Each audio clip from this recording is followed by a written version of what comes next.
especially since I got my undergrad at Concordia. It's very nice to come back. I'm coming home. So in the early 20th century, a small group of artist educators moved to Canada from their home in Sheffield. All educated at the Sheffield Technical School of Art, the four artists my paper will concentrate on, Arthur Lismer, Frederick Varley, Elizabeth Nutt, and Stanley Royal, each imported their own brand of English arts education and values to their new home. These artists taught across the country, from Vancouver to Halifax, influencing several generations of English Canadian artists.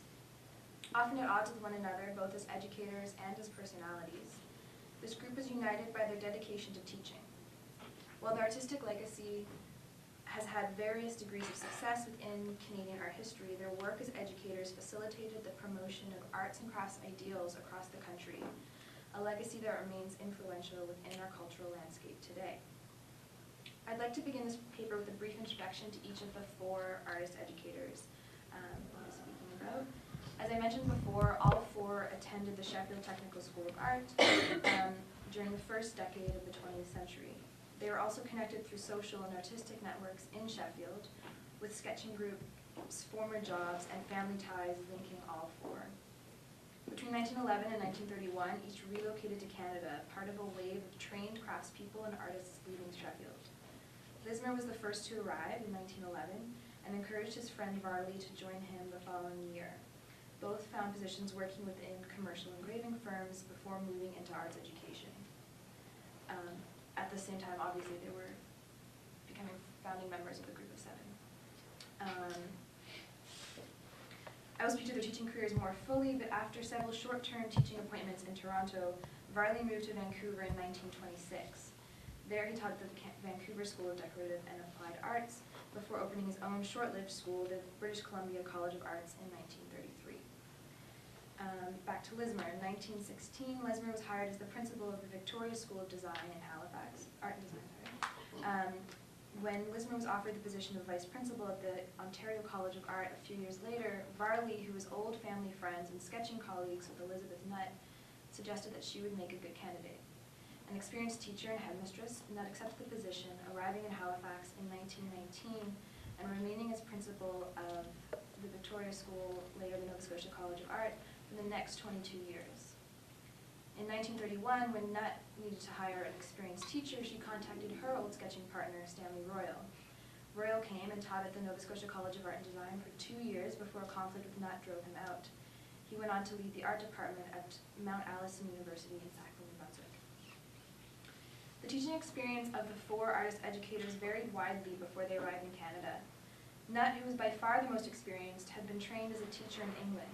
She had taught at the Sheffield Technical School of Art for several years and had been appointed headmistress of one of its branch schools.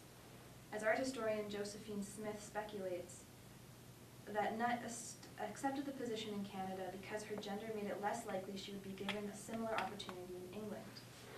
Stanley Royal also appears to have taught courses at the Sheffield Technical School of Art before being invited to teach in Nova Scotia. As opposed to their colleagues, Lismer and Varley seem to have had no teaching experience at all before relocating. Although all four arrived in Canada with differing levels of experience, each was shaped by their time at the Sheffield Technical School of Art. Not very good quality photo, but anyway. This background was rooted in a moment of transition when the academic and Victorian South Kensington system was loosening its grasp on arts education, and the arts and crafts movement was becoming increasingly influential. The arts and crafts movement emerged out of the work of John Ruskin, William Morris, and the cohort of English aesthetic reformers who promoted an alternative relationship between art and society. Ruskin and Morris argued that the arts, understood broadly to also include handicraft and design, were essential to everyday life. Arts and crafts proponents also advocated for art's social role, arguing, quote, that art was fundamental to the moral, intellectual, and aesthetic development of all individuals who aspired to citizenship in the good society, end quote. The 1890s saw arts and crafts values beginning to impact instruction in schools of arts throughout the United Kingdom. Practical workshop education of craftspeople and artisans became increasingly important in order to improve the aesthetic quality of everyday objects and the well-being of the working class. As students, Lismer, Varley, Royal, and Nutt would certainly have been exposed to arts and crafts theories. Sheffield was home to Ruskin's St. George Museum, a collection designed to provide art to the craftspeople of the city, and instructors such as A.C.C. John introduced arts and crafts methodology to the students of the Sheffield Technical School. While Sheffield's future artisans and craftspeople were being trained through arts and crafts methodologies, those taking courses in the fine arts were more likely to be taught in the older South Kensington method. Lismer, Varley, Nutt, and Royal would have studied under this academic method, consisting of drawing from memory, copying from the flat, and uniform exams. Varley and Lismer, in particular, were highly critical of this conservative teaching style, which Lismer described as, quote, arid, academic, and devoid of inspiration, end quote. Ironically, this very system may have improved their position as educators in Canada. As Foucault has pointed out, the educational institutions are sites of discourse. They are intimately connected to relations of power, and the impact of discourse within these institutions regulates who has the authority to speak and have access to knowledge. The South Kensington system, while aging, was prestigious. Queen Victoria's husband, Prince Arthur, had personally appointed its founder, Henry Cole. According to historian J.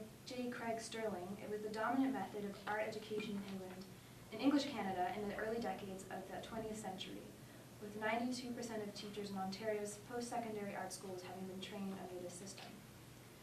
During the period that Lismer, Varley, Nutt, and Royal were receiving teaching appointments in Canada, the years during and following the First World War, imperial patriotism and the dominance of the South Kensington system within the discourse of arts education may have provided Lismer and Varley with the educational authority that they otherwise lacked, and countered Nutt's gender in the promotion of her position.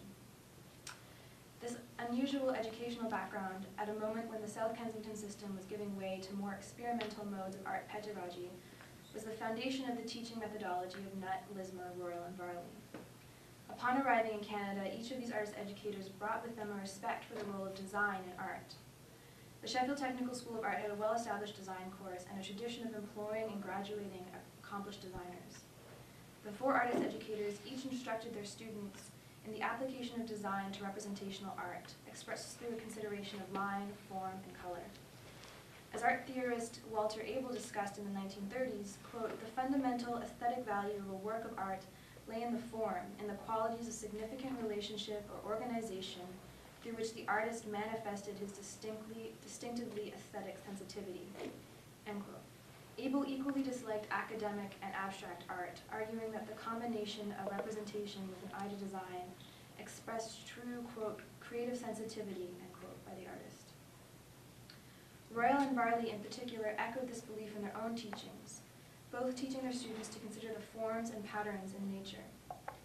While they stressed the importance of formal qualities in art, none were strong proponents of abstraction, instead following Abel's opinion that aesthetic achievement lay in the combination of form and representation. Arts and crafts theorists also believed that the appreciation and practice of art had broader societal implications. They argued that the promotion of artisanal industries would improve the lot of the working class, and that access to beauty was a democratic right that should be available to all citizens. Out of the four, Lismer and Nutt most strongly shared these ideologies with their students and the wider community. Nutt emphasized the usefulness of her students to the broader community.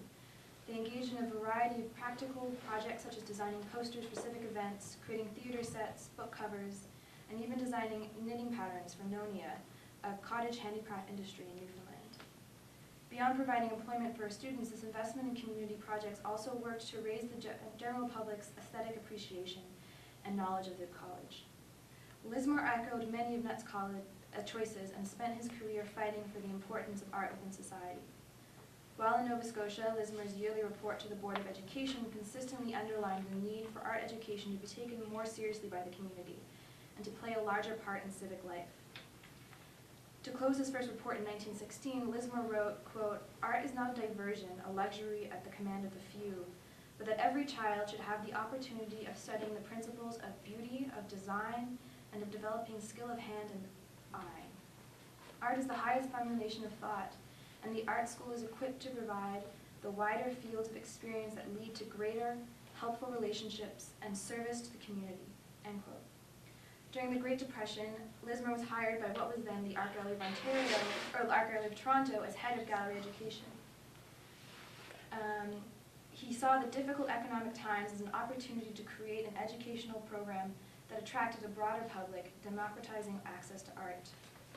Although during most of this period, Mesmer concentrated on educating children and youth, he developed classes in art appreciation for all levels.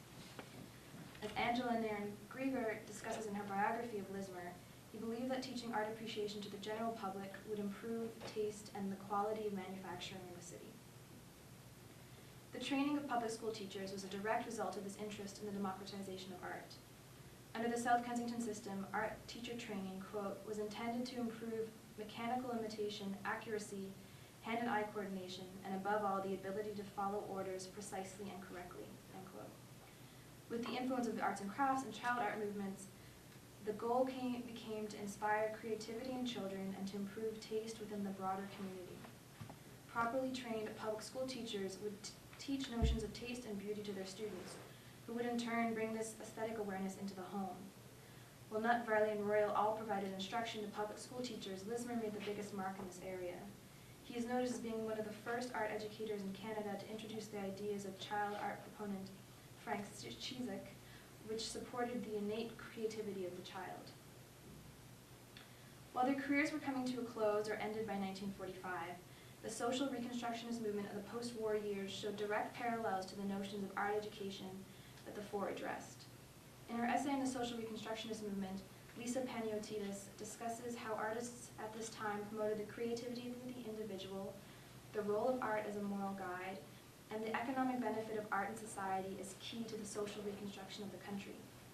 These beliefs echo the values taught by Mesmer, Royal, Nutt, and Varley decades before, and their former students, such as Elizabeth Wynne Wood, who studied under Mesmer, were at the forefront of these conversations. While the rise of high modernism in the 1950s heightened the separation between art and life, today the importance of art within communities is widely acknowledged. In the opening lines of NASCAD University's 2014-2015 calendar, it reads, quote, upon entering NASCAD, students begin an exploration of the process by which art making and design give meaning to both individual and community life, end quote. 70 years after she retired, this statement echoes many of the same sentiments Nutt and her colleagues expressed.